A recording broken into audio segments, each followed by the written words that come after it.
আসসালামু আলাইকুম। এটিএন বাংলার সংবাদে সবাইকে স্বাগত জানাচ্ছি আমি ওয়াহিবা রায়ান। শুরুতেই বিআরবি কেবল সংবাদ শিরোনাম। গভীর রাতে রাজধানী থেকে সাবেক মন্ত্রী শাহজাহান খান গ্রেফতার। সাভারে পোশাক শিল্পে অস্থিরতা সৃষ্টির অভিযোগে ৬ জনকে আটক করেছে যৌথ বাহিনী। শহীদি মার্চে সারা দেশে লাখো মানুষের ঢল। বিচার শেষ না হওয়া পর্যন্ত কোনো কার্যক্রম চালাতে পারবে না ফ্যাসিবাদী দল। শেখ হাসিনা ছাড়া বাংলাদেশ আফগানিস্তানে পরিণত হবে এমন ভাবার কোনো কারণ নেই মন্তব্য প্রধান উপদেষ্টার। সীমান্ত হত্যা বন্ধে প্রতিবাদ পররাষ্ট্র দপ্তরের। এবং নতুন বাংলাদেশে বদলে গেছে হযরত শাহজালাল আন্তর্জাতিক বিমানবন্দরের যাত্রী সেবা। সহজেই মিলছে লাগেজ, সচল হয়েছে ফ্রি ওয়াইফাই ও টেলিফোন সুবিধা। শুনছিলেন বিআরবি কেবল সংবাদ শিরোনাম, এখন বিস্তারিত। সাবেক মন্ত্রী ও আওয়ামী লীগের সভাপতি মণ্ডলীর সদস্য শাহজাহান খানকে গ্রেফতার করেছে গোয়েন্দা পুলিশ ডিবি। বৃহস্পতিবার রাতে রাজধানী ধানমন্ডি থেকে তাকে গ্রেফতার করে ডিবি কার্যালয়ে নেওয়া হয়েছে। ডিবির অতিরিক্ত কমিশনার রেজাউল করিম মল্লিক বিষয়টি নিশ্চিত করেছেন। শাহজাহান খানের বিরুদ্ধে একাধিক হত্যা মামলা রয়েছে, তবে ঠিক কোন মামলায় তাকে গ্রেফতার করা হয়েছে তা এখনো জানা যায়নি। শাহজাহান খান মাদারীপুর ২ আসন থেকে টানা ৮ম সংসদ সদস্য নির্বাচিত হন। এছাড়া পরিবহন সেক্টরে প্রভাব খাটিয়ে চাঁদাবাজির অভিযোগ রয়েছে তার বিরুদ্ধে। মন্ত্রী থাকাকালীন লাগামহীন বক্তব্যের কারণে বেশ কয়েকবার সমালোচনার শিকার হন তিনি।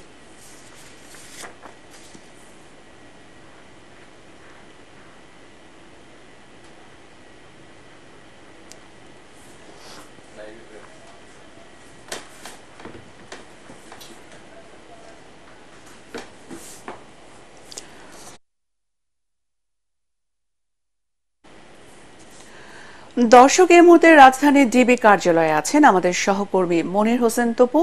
আমরা সরাসরি কথা বলবো তার সাথে।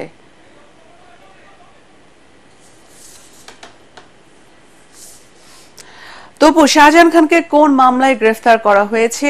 তাকে কি আজ আদালতে তোলা হবে?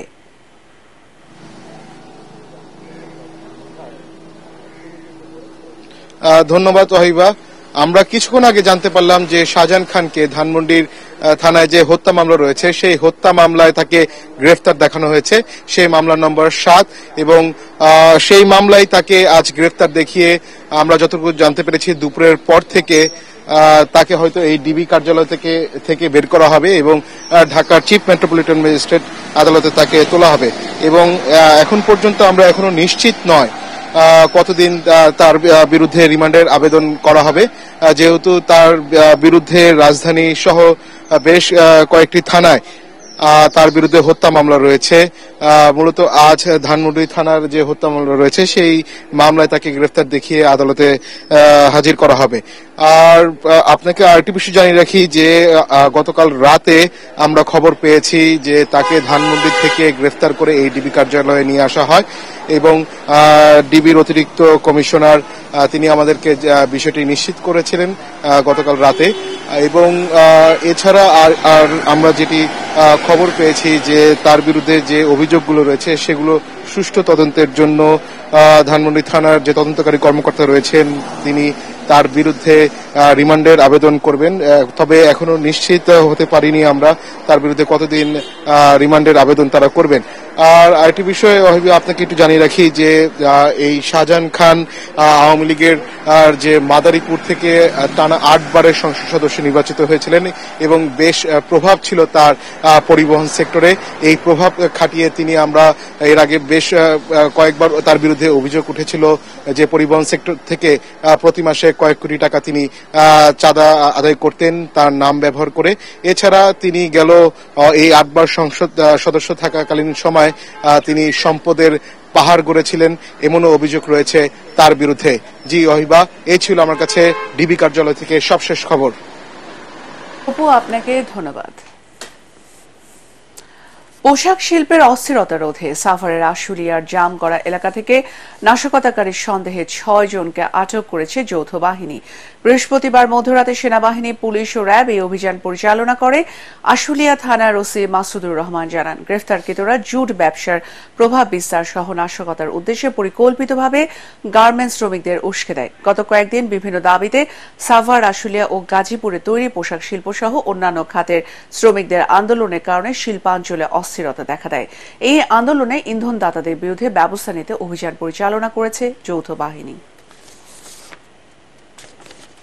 ছাত্র জনতার গণ অভ্যুত্থানে স্বৈরাচার সরকার পতনের 1 মাস পূর্তিতে নিহতদের স্মরণ এবং খুনিদের ফাঁসির দাবিতে শহীদি মার্চ কর্মসূচি পালন করল বৈষম্য বিরোধী ছাত্র আন্দোলন।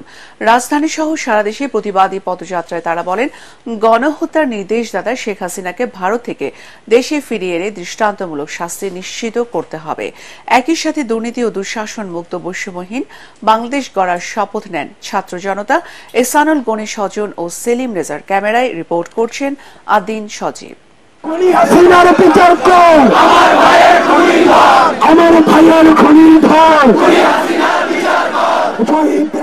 কোনো বিজয় উল্লাস নয়, ছাত্র জনতার স্লোগানেই পরিষ্কার এই শহীদ মার্চের ভাবার্থ।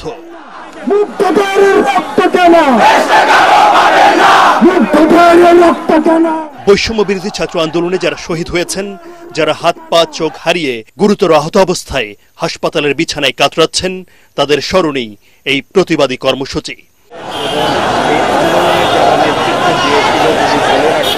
এই মার্চ এত বড় ছিল যে যা অন্তত 2 কিলোমিটারের কম নয়। ঢাকা বিশ্ববিদ্যালয়ের রাজু ভাস্কর্য থেকে শুরু হয়ে Nilkhet, New Market, Science Lab, Kalabagan, Manik Mia Avenue, Farmgate, Kawran Bazar হয়ে কেন্দ্রীয় শহীদ মিনারে গিয়ে শেষ হয়। হাসিনা সহ যারা এখনো ঘুরে বেড়াচ্ছে তাদেরকে অতি দ্রুত ধরা হোক এবং আইনের আওতায় নিয়ে আসা হোক এবং দৃষ্টান্তমূলক শাস্তি প্রদান করা হোক। খুনি হাসিনার ফাঁসি চাই আমরা, আমাদের এক দাবি, আমরা ফাঁসি চাই, আমরা ফাঁসি চাই, ওর জন্য আমাদের ভাইকে জন্য মরবে। আমরা চাইবো যেন সুষ্ঠুভাবে প্রত্যেকটা শহীদের বিচার হয় যত দ্রুত সম্ভব। মুখে কোনো আমার ভাষা নেই, তবে অনেক ভারাক্রান্ত। রক্তের বিনিময়ে স্বৈরাচার আমাদের রয়েছে, দেশ গঠনেও আমরা সক্রিয় ভূমিকা পালন করবো ইনশাআল্লাহ। ওদের ভিতরে শক্তি আছে এবং এই শক্তিটা একজন ডাক দিলে সবাই চলে আসে, এটাই তাদের বড় শক্তি। যারা স্বাধীন দেশে ছাত্র নাগরিকদের উপর নির্বিচারে গুলি করে হত্যাযজ্ঞ চালিয়েছে, তাদের দৃষ্টান্তমূলক বিচারের দাবি জোরালো হয়েছে। আন্দোলনে গণহত্যা চালিয়ে গণকবর দেয়া হয়েছে অনেককে, অনেক লাশ গুম হয়েছে বলে দাবি উঠেছে। এসবের সাথে জড়িতদের ছাড় দেয়া হবে না। তাকে দেশে এনে শাস্তির ব্যবস্থা করা হোক, এটাই আমাদের দাবি। অনেক রক্ত গিয়েছে, আর রক্ত আমরা দিতে পারবো না। আমরা ওর ফাঁসি চাই, আর কিচ্ছু না। ওকে দেশে নিয়ে এসে আমাদের জনগণের হাতে ছেড়ে দেওয়া উচিত। আমাদের যে শহীদ ভাই বোনেরা এখনো অসুস্থ, সুস্থ হতে পারেনি, সবার খোঁজ খবর নিয়ে সবাইকে খুব দ্রুত চিকিৎসা দিতে হবে। শহীদ মার্চে বৈষম্য বিরোধী ছাত্র আন্দোলনের সমন্বয়করা বলছেন, ক্ষমতাচ্যুত সরকারের প্রধানমন্ত্রী শেখ হাসিনাকে ভারত থেকে দেশের মাটিতে এনে দ্রুত বিচারের আওতায় আনতে হবে। দিল্লির সাথে আমাদের বন্দি বিনিময় চুক্তি আছে, সেই চুক্তি মোতাবেক আমরা চাই শেখ হাসিনাকে দেশে আনতে এবং বিচারিক প্রক্রিয়ায় তার যাতে একটা সুষ্ঠু তদন্ত সাপেক্ষে বিচার করা হয়। কেননা এটা জনগণের কাছে খুবই সুস্পষ্ট যে তিনি আসলে গণহত্যার সরাসরি হুকুমদাতা এবং গণহত্যার নির্দেশদাতা, সুতরাং তার সর্বোচ্চ শাস্তি আমরা আশা করছি। 1971 সালে কিন্তু আমরা দেশ স্বাধীন করেছি স্বাধীনভাবে বেঁচে থাকার জন্য, কিন্তু এই আওয়ামী লীগ ফ্যাসিবাদী সরকার 15 বছর থেকে তারা অন্যায়ভাবে এই দেশের মানুষের কিন্তু উপর জুলুম, নির্যাতন, অত্যাচার চালিয়েছে। গত 5 August long march to Dhaka কর্মসূচিতে আওয়ামী লীগ সরকারের পতন হয়, পদত্যাগ করে দেশ ছেড়ে পালিয়ে যায় শেখ হাসিনা। আবু সাইদ মুগ্ধ, শেষ হয়নি যুদ্ধ, যুদ্ধটা আসলেই শেষ হয়নি।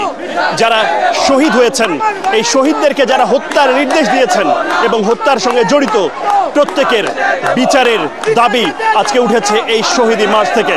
তারা বলছেন যারা দেশের বাইরে রয়েছেন তাদেরকেও দেশের বাইরে থেকে বাংলাদেশের মাটিতে নিয়ে এসে বিচার নিশ্চিত করতে হবে এবং যতক্ষণ না পর্যন্ত এটা হচ্ছে ততক্ষণ তারা বাংলাদেশের এই রাজপথ ছাড়বে না। আদিন সজীব, এটিএন বাংলা, ঢাকা। শহীদি মার্চ কর্মসূচি শেষে 5 দফা দাবি ঘোষণা করেছে বৈষম্য বিরোধী ছাত্র আন্দোলন। রাতে কেন্দ্রীয় শহীদ মিনারে 5টি দাবি তুলে ধরেন আন্দোলনের সমন্বয়ক আবু বাকের মজুমদার। তিনি জানান, গণহত্যাকারীদের দ্রুত গ্রেফতার এবং প্রশাসনের দুর্নীতিবাজ ও ফ্যাসিস্টদের দোসরাদের চিহ্নিত করে বিচারের আওতায় আনাসহ এসব দাবি বাস্তবায়ন করতে হবে।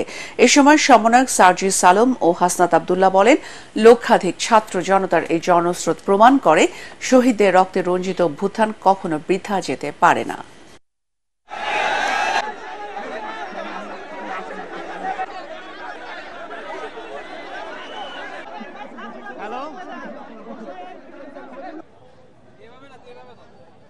গণহত্যাকারীদের দ্রুত গ্রেপ্তার করে বিচার শুরু করতে হবে। আমাদের দ্বিতীয় দাবি, পরিবারদের আর্থিক ও আইনি সহযোগিতা দ্রুত নিশ্চিত করতে হবে। আমাদের তৃতীয় দাবি, প্রশাসনের দুর্নীতিবাজ ও ফ্যাসিস্টদের দোষরদের চিহ্নিত করে বিচারের আওতায় আনতে হবে। আমাদের চতুর্থ দাবি, গণভবনকে জুলাই স্মৃতি জাদুঘর ঘোষণা করতে হবে। আমাদের সর্বশেষ দাবিটি হচ্ছে, রাষ্ট্র পুনর্গঠনের রোডম্যাপ দ্রুত সময়ের মধ্যে ঘোষণা করতে হবে। এই যে ছাত্র নাগরিকের এটি বিভক্ত হয়ে যায়নি, 5ই আগস্টের পুনর্মঞ্চায়ন হয়েছে আজকে। সুতরাং আপনারা যখনই সিস্টেম রিফরমেশন করবেন, তখনই হচ্ছে 5ই সেপ্টেম্বরকে মনে রাখবেন। দুর্নীতিবাজ, চাঁদাবাজ, টেন্ডারবাজ যারা আবার পুনর্গঠিত হচ্ছিল, আমরা আপনাদেরকে বলছি, আপনারা এই 5ই সেপ্টেম্বরকে মনে রেখে আপনারা পরবর্তীতে সিদ্ধান্ত নেবে। এই 5ই সেপ্টেম্বরের ছাত্র নাগরিক জনস্রোত আপনাদেরকে ভাসিয়ে নিয়ে যাবে। গণহত্যাকারী ফ্যাসিবাদী দল আওয়ামী লীগের নেতৃত্বাধীন জোটের বিচার শেষ না হওয়া পর্যন্ত কোনো কার্যক্রম চালাতে পারবে না। উপদেষ্টা পরিষদের 5ম বৈঠক শেষে ফরেন সার্ভিস একাডেমিতে প্রেস ব্রিফিংয়ে এই সিদ্ধান্ত জানান অন্তর্বর্তীকালীন সরকারের অন্যতম উপদেষ্টা আসিফ মাহমুদ। বিগত সরকারের ফ্যাসিবাদী অত্যাচার ও জুলাই গণঅভ্যুত্থানের স্মৃতি ধরে রাখতে জাদুঘর হিসেবে গণভবনকে জনগণের জন্য উন্মুক্ত করে দেওয়ার সিদ্ধান্ত হয় বৈঠকে। বিস্তারিত জানাচ্ছেন সৈয়দ রিয়াজ। ঠিক 1 মাস আগে ছাত্র জনতার গণ অভ্যুত্থানের মুখে পদত্যাগ করে সরকারি এই বাসভবন ছেড়ে পালিয়ে ভারতে আশ্রয় নেন ক্ষমতাচ্যুত প্রধানমন্ত্রী শেখ হাসিনা। সকল নিরাপত্তা বলয় ভেঙে ছাত্র জনতা দখল করে নেয় গোটা গণভবন। বিধ্বস্ত এই গণভবন আগস্ট বিপ্লবে সরকার পতনের বড় সাক্ষ্য হয়ে আছে। দেশের ইতিহাসে বিরল ছাত্র জনতার গণ অভ্যুত্থানের ঐতিহাসিক স্মৃতি ধরে রাখতে এই স্থাপনাকে জাদুঘর বানানোর সিদ্ধান্ত নিয়েছে অন্তর্বর্তীকালীন সরকার। জুলাই গণ অভ্যুত্থান স্মৃতি জাদুঘর হিসেবে প্রতিষ্ঠা করা হবে এবং খুব দ্রুতই এটা নিয়ে কার্যক্রম শুরু হবে। গণভবন যেই অবস্থায় আছে, জনগণ যেভাবে এটিকে অধিকার করেছে, এটিকে বিজয় করেছে, ঠিক সেই অবস্থাতেই রাখা হবে। এর মধ্যে ভেতরে আমরা একটি জাদুঘর প্রতিষ্ঠা করব, যাতে এই অভ্যুত্থানের স্মৃতি সংরক্ষিত থাকে। এ বিষয়ে আজকের উপদেষ্টা পরিষদের যেই বৈঠক, সেখানে সিদ্ধান্ত গৃহীত হয়েছে। প্রধান উপদেষ্টার কার্যালয়ে উপদেষ্টা পরিষদের 5ম বৈঠকে গণভবনকে জাদুঘর করা সহ আরও কয়েকটি সিদ্ধান্ত নেওয়া হয়। বৈঠক শেষে আয়োজিত সংবাদ সম্মেলনে আসিফ মাহমুদ বলেন, গণহত্যাকারী আওয়ামী লীগ জোটকে বিচারের আওতায় আনা হবে। আমরা ইতিমধ্যেই দেখতে পেয়েছি বিভিন্নভাবেই যেই ফ্যাসিবাদী পরাজিত শক্তি, তাদেরকে পুনর্বাসন করার মতো বিভিন্ন কর্মসূচিও আমরা কিছু কিছু জায়গায় দেখতে পেয়েছি। এই বিষয়টি অবশ্যই, যেহেতু আমরা ছাত্র জনতার অভ্যুত্থানের ভিত্তিতে গঠিত একটি সরকার, আমরা মনে করি বিচারের আগ পর্যন্ত, সম্পূর্ণ বিচার নিশ্চিত না হওয়া পর্যন্ত ফ্যাসিবাদীদের পুনর্বাসনের আর কোনো সুযোগ নেই।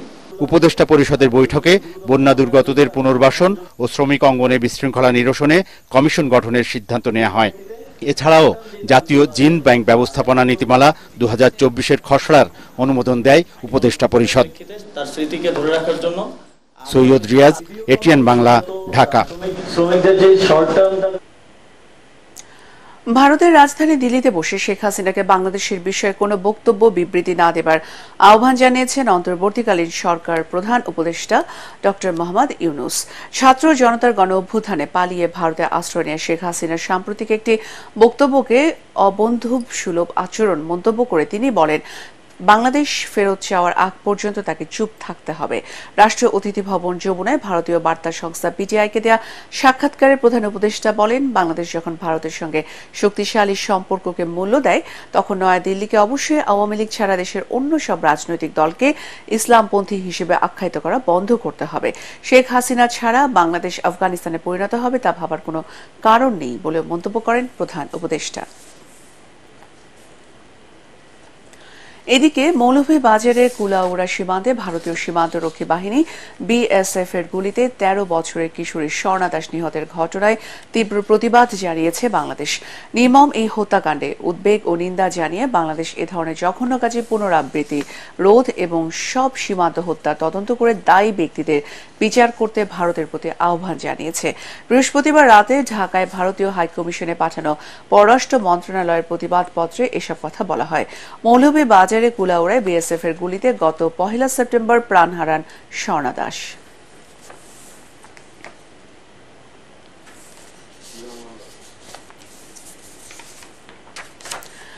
ছাত্র জনতার গণ অভ্যুত্থানের পর নতুন বাংলাদেশের পরিবর্তনের ছোঁয়া লেগেছে হযরত শাহজালাল আন্তর্জাতিক বিমানবন্দরে। মাত্র 18 মিনিটেই মিলছে যাত্রীদের লাগেজ, নেই কোনো হয়রানি, সচল হয়েছে গ্রাহক সেবা, ফ্রি ওয়াইফাই ও বিনামূল্যে টেলিফোন সুবিধা। বিমানবন্দর পরিচালনার দায়িত্বে থাকা সিভিল এভিয়েশন কর্তৃপক্ষ বলছেন, যাত্রীদের স্মার্ট ও আন্তর্জাতিক মানের সেবা নিশ্চিতে কাজ করছেন তারা। সজল বর্মনের ক্যামেরায় তরিক ইসলামের রিপোর্ট। কোনো সহযোগিতা বলে একটা কার কাছে যে কোনো জায়গায় গেলে কোনো সহযোগিতা পেতাম না, খুব খারাপ আচরণ করতো, এখন সেটা ভালো। সাতক্ষীরার মিজানুর রহমান কুয়েতে যাওয়ার উদ্দেশ্যে এসেছেন হযরত শাহজালাল আন্তর্জাতিক বিমানবন্দরে। মাসখানেক আগেও এয়ারপোর্টে এলে নানা হয়রানির শিকার হতেন যাত্রীরা। ছাত্র জনতার গণ অভ্যুত্থানের পর বদলে যাওয়া বিমানবন্দরে অবসান হয়েছে সব ভোগান্তি। যাত্রী সেবার এমন পরিবর্তনে খুশি যাত্রীরা। দেশের মানুষ দেশে আসার পর যদি হয়রানিমূলক বিষয়গুলো যেগুলো থাকে আর কি, এগুলো যদি আমরা হয়রানিমূলক হয়ে যাই তখন তো আমার কাছে অনেক কষ্ট লাগবে। ফ্রি টেলিফোন, ওয়াইফাই ও কল সেন্টার সুবিধাও পাচ্ছেন যাত্রীরা। বিনা খরচে এমন সেবা পেয়ে সন্তুষ্ট প্রবাসীরা। কথা বলা চোখে পানি এসে গেছে, এটা আগে কখনো পাইনি এই সুবিধাটা, আলহামদুলিল্লাহ। বিদেশ থেকেই জানতাম যে এখন এয়ারপোর্টে গেলে ফোন করার ব্যবস্থা আছে, তো আমি এখানে এসে কথা বলবো। বিমানবন্দরের নিরাপত্তা ও যাত্রী সেবা নিশ্চিতে 4 শিফটে বিভিন্ন বাহিনীর পাশাপাশি বিমান বাহিনীর 800 সদস্য কাজ করছে বলে জানান বিমানবন্দরের দায়িত্বে থাকা নির্বাহী পরিচালক। জানান নিরবিচ্ছিন্ন সেবা প্রাপ্তির কথা। আমরা চেষ্টা করছি বিমানটি ল্যান্ড করার পরে চকসন হওয়ার পরে 18 মিনিটের মধ্যে যেন তাদের প্রথম লাগেজটা তারা পেয়ে যান এবং উইদিন অ্যান আওয়ার যেন সম্পূর্ণ লাগেজটা পেয়ে যান।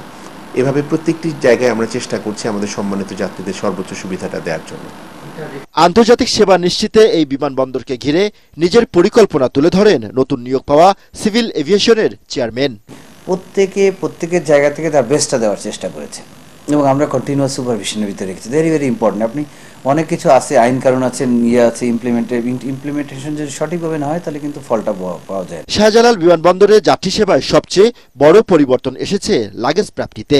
আগে তো 2 ঘন্টার উপর লাগে যেত, এখন আলহামদুলিল্লাহ 1 ঘন্টা আগেই পাই গেছি। সর্বোচ্চ 20 থেকে 25 মিনিটের ভিতরে আমরা সবকিছু রেডি হয়ে গেছি।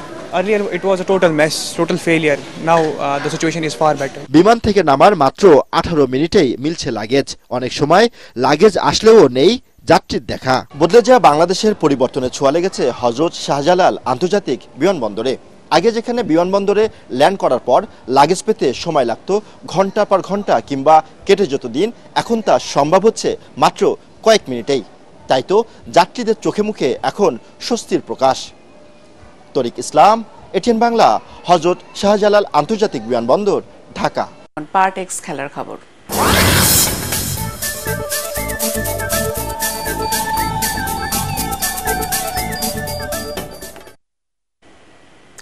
বিশ্বকাপ বাছাই পর্বে চিলিকে 3-0 গোলে হারিয়েছে আর্জেন্টিনা। এতে 7 ম্যাচে 18 পয়েন্ট নিয়ে টেবিলের শীর্ষস্থান ধরে রেখেছে বিশ্ব চ্যাম্পিয়নরা। অন্যদিকে উয়েফা নেশনস লিগে ক্রোয়েশিয়ার বিপক্ষে 2-1 গোলে জিতেছে পর্তুগাল। ক্যারিয়ারে 900 নম্বর গোল পেয়েছেন ক্রিস্টিয়ানো রোনালদো। SM আশরাফের রিপোর্ট। এক ম্যাচে লিওনেল মেসি আর অ্যাঙ্গেল ডি মারিয়া নেই আর্জেন্টিনার জন্য এমন অভিজ্ঞতা 2013 সালের পর আর হয়নি। তবে 2 কিংবদন্তিকে ছাড়াই লিওনেল স্ক্যালোনির দল মাঠ ছাড়ল হাসি মুখে। প্রথমার্ধ গোল শূন্য, দ্বিতীয়ার্ধের 3 মিনিটের মাথায় আর্জেন্টাইন শিবির উৎসবে মাতে। দেশের জার্সিতে 3 নম্বর গোল করেন Alexi Mac Allister.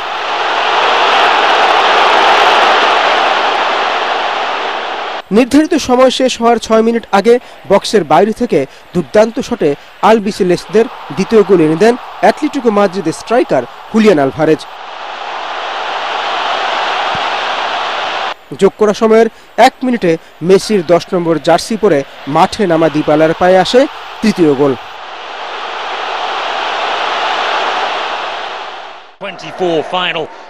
UEFA Nations লিগে আক্রমণ পাল্টা আক্রমণের খেলায় নিজেদের মাঠে পর্তুগালকে 7 মিনিটে এগিয়ে নেন দিয়েগো দালোত। যদিও তার আত্মঘাতী গোলেই ব্যবধান কমায় ক্রোয়েশিয়া, কিন্তু ক্রোয়েশিয়ার সমতায় ফেরার আগেই ইতিহাস সৃষ্টি করেন ক্রিস্টিয়ানো রোনালদো। প্রথম ফুটবলার হিসেবে ক্যারিয়ারের 900 গোলের অবিশ্বাস্য রেকর্ড গড়েন CR7। দেশের জার্সিতে এটি ছিল তার 131তম goal. SM Ashraf, ATN Bangla. শেষ করার আগে বিআরবি কেবল সংবাদ শোনাম আরো একবার। গভীর রাতে রাজধানী থেকে সাবেক মন্ত্রী শাহজাহান খান গ্রেফতার। সাভারে পোশাক শিল্পে অস্থিরতা সৃষ্টির অভিযোগে 6 জনকে আটক করেছে যৌথ বাহিনী।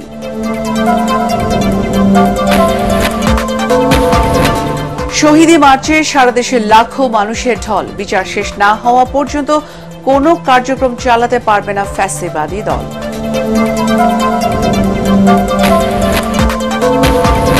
শেখ হাসিনা ছাড়া বাংলাদেশ আফগানিস্তানে পরিণত হবে এমন ভাবার কোনো কারণ নেই, মন্তব্য প্রধান উপদেষ্টার। সীমান্ত হত্যা বন্ধে প্রতিবাদ পররাষ্ট্র দপ্তরের।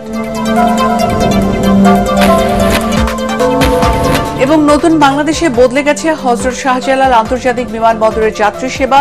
সহজেই মিলছে লাগেজ, সচল হয়েছে ফ্রি ওয়াইফাই ও টেলিফোন সুবিধা। পরবর্তী সংবাদ দেখার আমন্ত্রণ জানিয়ে এখনকার মতো শেষ করছি। এটিএন বাংলার সংবাদ ইউটিউবে দেখতে ব্রাউজ করুন youtube/ATN Bangla News। ধন্যবাদ।